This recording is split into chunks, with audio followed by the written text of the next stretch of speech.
معزز سامعین کرام برادران اسلام، السلام علیکم ورحمۃ اللہ تعالی وبرکاتہ۔ الحمدللہ نحمدہ ونستعینہ ونستغفرہ ونؤمن بہ ونتوکل علیہ ونعوذ باللہ من شرور انفسنا ومن سیئات اعمالنا، من یہدہ اللہ فلا مضل لہ ومن یضللہ فلا ہادی لہ، ونشہد ان لا الہ الا اللہ وحدہ لا شریک لہ، ونشہد ان محمدا عبدہ ورسولہ، اما بعد فاعوذ باللہ من الشیطان الرجیم، بسم اللہ الرحمن الرحیم۔ واتخذ اللہ ابراہیم خلیلا، صدق اللہ مولانا العظیم، وبلغنا رسولہ النبی الامین المتین المبین الکریم، ونحن علی ذلک لمن الشاہدین والشاکرین والحامدین والحمد للہ رب العالمین۔ محترم حضرات، خطبہ مسنونہ کے بعد میں نے جس آیت مقدسہ کی تلاوت کرنے کا شرف حاصل کیا ہے، اس پر روشنی ڈالنے سے قبل اس کا ترجمہ بیان کرنے سے پہلے ہم اور آپ مل کر انتہائی عقیدت و محبت کے ساتھ اپنے آقا مولا حضور تاجدار مدینہ صلی اللہ تعالیٰ علیہ وسلم کے دربار گوہر میں اپنے غلامی کا ثبوت دیتے ہوئے درود شریف کا نذرانہ پیش کرے پڑھے۔ اللہم صلی علی سیدنا حبیبنا شفینا مولانا محمد بارک وسلم صلاۃ و سلام علیک یا حبیبی یا رسول اللہ صلی اللہ تعالیٰ علیہ وسلم۔ محترم حضرات، اللہ رب العزت قرآن کریم میں پارہ 5 رکوع 14 میں ارشاد فرماتا ہے، واتخذ اللہ ابراہیم خلیلا۔ ترجمہ کنز الایمان۔ اور اللہ نے حضرت ابراہیم علیہ السلام کو اپنا گہرا دوست بنایا۔ حضرات محترم، ہمارے پیارے رسول محمد مصطفیٰ صلی اللہ تعالیٰ علیہ وسلم کے جد کریم حضرت سیدنا ابراہیم خلیل اللہ علیہ السلام کی پیدائش بابل کے شہر میں نمرود مردود کے دور سلطنت میں ہوئی۔ نمرود بادشاہ کی حکومت پوری دنیا پر تھی۔ تاریخ سے ثابت ہے کہ 4 ایسے بادشاہ گزرے ہیں جن کی بادشاہت پوری دنیا پر تھی۔ ان 4 میں سے 2 بادشاہ مومن تھے اور 2 بادشاہ کافر تھے۔ مومنوں میں حضرت سکندر ذوالقرنین علیہ الرحمہ اور دوسرے حضرت سلیمان علیہ السلام تھے، اور کافروں میں ایک بخت نصر اور دوسرا بادشاہ نمرود مردود تھا۔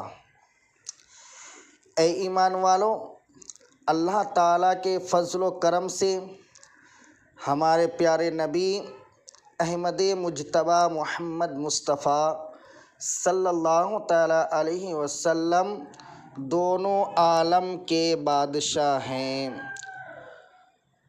اعلیٰ حضرت عظیم البرکت الشاہ امام احمد رضا خان فاضل بریلوی رضی اللہ تبارک و تعالیٰ عنہ اس مقام پر کیا ہی خوب فرمایا کہ جس کو شایع ہے عرش خدا پر جلوس، جس کو شایع ہے عرش خدا پر جلوس، ہے وہ سلطان والا ہمارا نبی، اپنے مولا کا پیارا ہمارا نبی، دونوں عالم کا دلہا ہمارا نبی۔ محترم حضرات، جب حضرت ابراہیم علیہ السلام کی پیدائش کا وقت قریب آیا تو آپ کی والدہ ماجدہ نمرود بادشاہ کے ڈر سے ایک تہہ خانہ میں چلی گئی جو آپ کے والد ماجد نے شہر سے دور تیار کیا تھا۔ اسی تہہ خانہ میں حضرت ابراہیم علیہ السلام پیدا ہوئے اور وہیں رہے۔ روزانہ آپ کی والدہ اس تہ خانہ میں تشریف لاتے اور دودھ پلا کر واپس آ جاتے۔ آپ بہت جلد بڑھ رہے تھے۔ ایک ماہ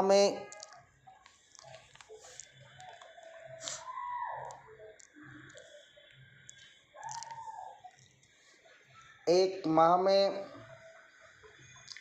اتنا بڑھے تھے جتنا دوسرے بچے ایک سال میں بڑھتے ہیں۔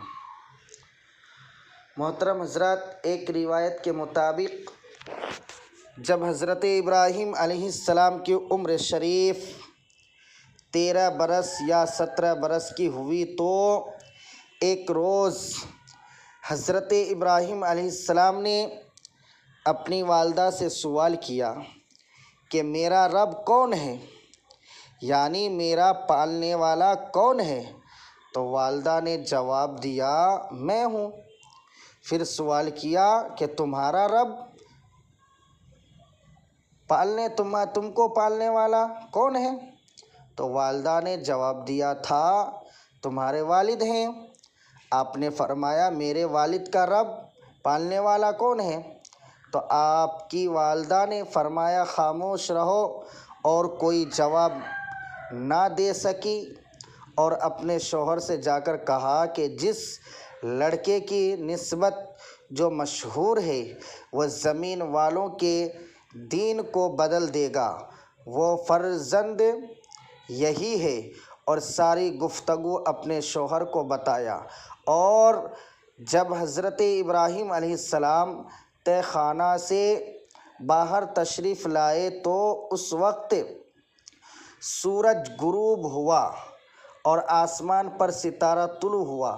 تو آپ نے دیکھا کہ قوم کے لوگ شرک میں مبتلا ہیں، تو آپ نے باطل پرستی کا انکار کیا اور اللہ تعالیٰ کی وحدانیت پر استدلال فرمایا، جس کو قرآن کریم نے بیان کیا اور فرمایا، اے لوگو، چاند، سورج اور ستارے معبود نہیں ہیں جو کبھی ڈوبے اور پھر نکلے، اور ڈوبنے والا ہمارا خدا نہیں ہے۔ حضرات محترم، حضرت ابراہیم علیہ السلام نے چاند، سورج اور ستاروں کی پرستش کے خلاف بیزاری کا اعلان کیا اور ایک خدا کی وحدانیت کو ماننے اور اللہ وحدہ لا شریک کی عبادت و بندگی کی دعوت پیش کی۔ حضرت ابراہیم علیہ السلام نے اپنے چاچا آزر سے فرمایا، یا ابتی لما تعبد ما لا یسمع ولا یبصر ولا یغنی عنک شیئا، اے میرے باپ، کیوں ایسے کو پوجتا ہے جو نہ سنے، نہ دیکھے اور نہ کچھ تیرے کام آئے؟ آپ کا چچا آزر لاجواب ہو گیا اور کہا، اے ابراہیم، اگر یہ بت تیری رسالت اور تیرے خدا کی وحدانیت کی گواہی دے دے تو میں تم پر ایمان لے آؤں گا۔ حضرت ابراہیم علیہ السلام نے دعا کی تو تمام بتوں سے یہ آواز آئی، لا الہ الا اللہ ابراہیم خلیل اللہ۔ آزر نے جب یہ معجزہ دیکھا تو کہنے لگا، اے ابراہیم علیہ السلام، تو بڑا جادوگر ہے، اور ایمان نہ لایا۔ محترم حضرات، نمرود کی قوم کا سال میں ایک عید کا دن ہوتا تھا جس کو وہ لوگ میلے کے طور پر مناتے تھے۔ ایک روز جو ان کے میلے کا دن تھا، عمدہ لباس پہن کر میلے میں جاتے اور قسم قسم کے لہو و لہب میں مشغول ہو جاتے۔ واپس ہو کر بت خانہ میں جاتے اور بتوں کی پوجا کرتے۔ اللہ کے خلیل حضرت ابراہیم علیہ السلام نے دیکھا کہ سب میلے میں جا چکے ہیں اور بت خانے میں بت اکیلے رہ گئے ہیں۔ تو حضرت ابراہیم علیہ السلام نے کلہڑی لی اور تمام بتوں کو توڑ ڈالا اور ایک بڑے بت کے کاندھے پر کلہاڑی رکھ کر چلے گئے۔ جب نمرود کی قوم کے لوگ میلے سے واپس ہوئے اور بت خانے میں جا کر اپنے بتوں کی بدحالی دیکھی تو سب بھڑک گئے اور کہا، یہ کام حضرت ابراہیم علیہ السلام کا ہے، اسی نے ہمارے بتوں کے ساتھ یہ معاملہ کیا ہے۔ جب یہ واقعہ نمرود کو بتایا گیا تو مردود نے حضرت ابراہیم علیہ السلام کو بلایا۔ حضرت ابراہیم علیہ السلام تشریف لائے تو نمرود کو سجدہ نہیں کیا، جو اس کے دربار میں ہر آنے والے کا طریقہ تھا۔ تو نمرود نے آپ سے کہا کہ تم نے مجھے سجدہ نہیں کیا؟ تو حضرت ابراہیم علیہ السلام نے فرمایا، میں اپنے رب تعالیٰ کے علاوہ کسی کو سجدہ نہیں کرتا ہوں۔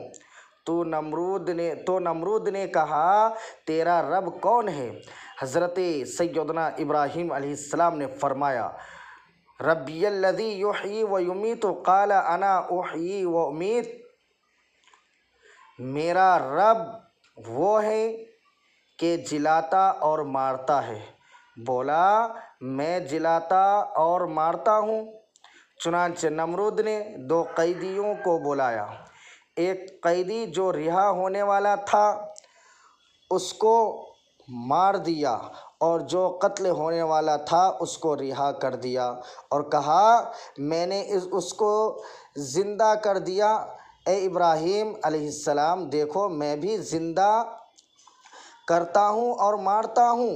حضرات محترم، حضرت ابراہیم علیہ السلام نے جان لیا کہ نمرود بڑا بیوقوف اور نادان ہے۔ اب اس کے سامنے ایسی دلیل پیش کی جائے جس سے ظالم نمرود بے بس اور لاچار ہوئے اور اس کی جھوٹی خداؤں کا بھانڈا پھوٹ جائے، اس لیے حضرت ابراہیم علیہ السلام نے ایک ایسی دلیل قائم فرمائی جس کا کوئی جواب نمرود کے پاس نہ تھا۔ اس کو قرآن کریم میں بیان فرماتا ہے، قال ابراہیم فإن اللہ یأتی بالشمس من المشرق فأت بها من المغرب فبہت الذی کفر۔ ابراہیم نے فرمایا، تو اللہ ہے، اگر تو اللہ ہے تو سورج کو لاتا ہے پورب سے تو اس کو پچھم سے لے۔ ترجمہ، تو اللہ سورج کو یعنی اللہ تبارک و تعالیٰ سورج کو پورب سے نکالتا ہے، اگر تو خدا ہے تو سورج کو پچھم سے نکال کر کے دکھا۔ تو کافر کے ہوش اڑ گئے، کافر ہکا بکا ہو گئے۔ مردود غصہ میں آ کر کہنے لگا، اے ابراہیم، تو نے ہی ہمارے بتوں کو توڑا ہے۔ تو حضرت ابراہیم علیہ السلام نے فرمایا کہ اس بڑے بت سے پوچھو جس کے کاندھے پر کلہاڑی رکھی ہوئی ہے، ایسا لگتا ہے کہ اسی بڑے بت نے ناراض ہو کر تمام بتوں کو توڑ دیا ہے۔ تو نمرود نے جواب دیا، تمہیں خوب معلوم ہے یہ بت سنتے نہیں اور بولتے نہیں۔ تو حضرت ابراہیم علیہ السلام نے کہا، اللہ کے سوا ایسوں کو پوجتے ہو جو نہ تمہیں نفع دے اور نہ نقصان پہنچائے۔ خلاصہ یہ ہے کہ حضرت ابراہیم علیہ السلام کی گفتگو کا مردود کے پاس کچھ جواب نہ تھا، اس لیے عاجز و شرمندہ ہو کر حضرت سیدنا ابراہیم علیہ السلام کو قید کر دیا۔ حضرت ابراہیم علیہ السلام پر نار نمرود گلزار ہوئی۔ نمرود نے اپنے خاص لوگوں سے مشورہ کیا کہ ابراہیم علیہ السلام کے ساتھ کیا سلوک کیا جائے۔ مشورہ میں طے ہوا کہ آپ کو آگ کے شعلوں میں زندہ ڈال کر جلا دیا جائے۔ مردود نے حکم دیا کہ ایک پتھر کی 30 گز لمبی اور 20 گز چوڑی ایک 4 دیواری تیار کی جائے، اور ہر چھوٹے بڑے مرد عورت اس 4 دیواری میں لکڑیاں جمع کرے، اور جو اس حکم کی نافرمانی کرے گا اس کو بھی حضرت ابراہیم علیہ السلام کے ساتھ اسی آگ میں ڈال دیا جائے گا۔ کفار و مشرکین نے حضرت ابراہیم علیہ السلام کی دشمنی اور نمرود مردود کو خوش کرنے کے لیے اس جوش و خروش کے ساتھ لکڑیاں جمع کی۔ 1 ماہ کامل تک لکڑیاں جمع کی جاتی رہی۔ جب 4 دیواری لکڑیوں سے بھر گئی تو ان میں آگ لگا دی گئی۔ آگ کے شعلے آسمان کو چھونے لگے۔ اگر کوئی پرندہ آگ کے اوپر سے گزرتا تو جل کر راکھ ہو جاتا تھا۔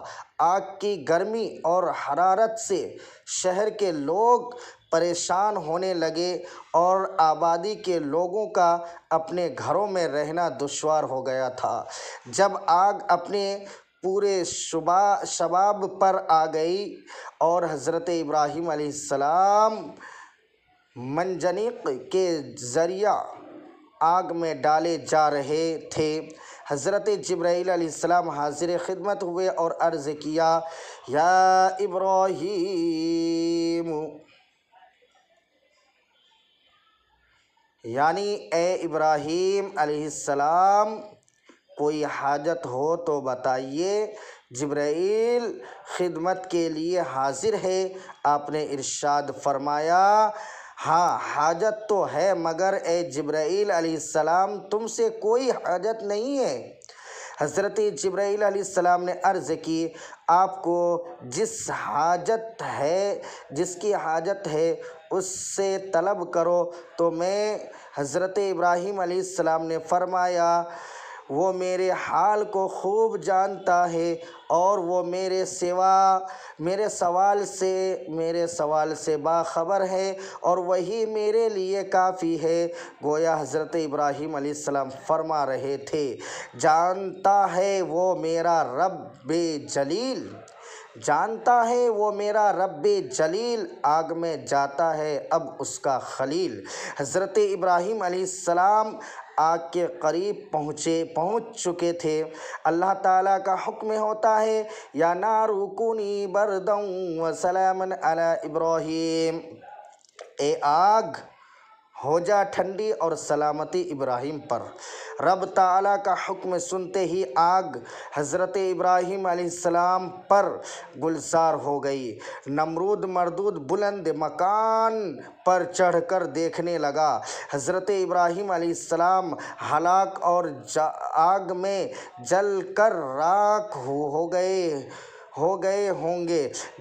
جب دیکھا تو آگ کے تمام شعلے پھول بن چکے تھے اور تمام آتش کدہ گلزار بنا ہوا تھا، اور حضرت ابراہیم علیہ السلام فرشتوں کے جھرمٹ میں پھولوں کے تخت پر جلوہ گر تھے۔ پوچھا، اے ابراہیم علیہ السلام، کس طرح اس آگ سے بچ کر اس ناز و نعمت میں پہنچ گئے؟ تو حضرت ابراہیم علیہ السلام نے فرمایا، یہ میرے رب تعالیٰ کے فضل سے ہے۔ حضرات محترم، جب نمرود کی بیٹی رغبہ نے بلند مکان سے دیکھا کہ حضرت سیدنا ابراہیم علیہ السلام صحیح و سالم ہیں اور نار نمرود گل و گلزار بنا ہوا ہے، تو رغبہ کے دل میں ایمان پیدا ہو گیا اور اس نے حضرت ابراہیم علیہ السلام سے اجازت لے کر کلمہ پڑھتے ہوئے، یعنی لا الہ الا اللہ ابراہیم خلیل اللہ پڑھتے ہوئے بلند مکان سے نار نمرود میں کود گئی۔ سلامتی سے حضرت ابراہیم علیہ السلام کے پاس حاضر ہوئی اور اپنے ایمان کو تازہ کیا، پھر سلامتی سے اپنے باپ کے پاس چلی گئی۔ جب نمرود نے اپنی بیٹی کا ایمان اور پھر اس کا بلند مکان سے آگ میں جانا اور آگ سے سلامت رہنا سلامت سلامت رہنا مشاہدہ کیا، بڑا تعجب میں پڑا، مگر لوگوں کی ملامت سے ڈرتے ہوئے اپنے باطل دین پر قائم رہا، اگرچہ اس کے سامنے حضرت سیدنا ابراہیم علیہ السلام کے دین کی حقانیت آفتاب سے زیادہ ظاہر ہو چکی تھی۔ پہلے تو لڑکی کو پیار و محبت سے سمجھایا، دین ابراہیم سے پھر جائے، مگر نیک بیٹی اپنے سچے دین سے نہ پھری تو اب اس کو طرح طرح کی تکلیف پہنچانے کا ارادہ کیا اور اس کے ہاتھوں اور پیروں کو باندھ کر سخت دھوپ میں گرم ریت پر لٹا دیا۔ ادھر دریائے رحمت جوش میں آیا۔ اللہ تعالیٰ کے حکم سے حضرت جبرائیل علیہ السلام نے رغبہ کو اس کے ظالم باپ نمرود مردود کے ظلم سے چھڑا کر حضرت ابراہیم علیہ السلام کے پاس لے آئے۔ کچھ مدت کے بعد حضرت سیدنا ابراہیم علیہ السلام نے اس کا نکاح اپنے بیٹے مدین کے ساتھ کر دیا۔ اللہ تعالیٰ نے اس سعادت مند لڑکے سے 20 فرزند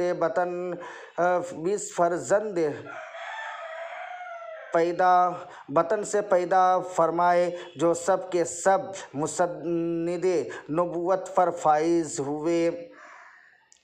اے ایمان والو، نمرود مردود کی بیٹی رغبہ کلمہ شریف پڑھتے ہوئے بلند مکان سے کود کر نارے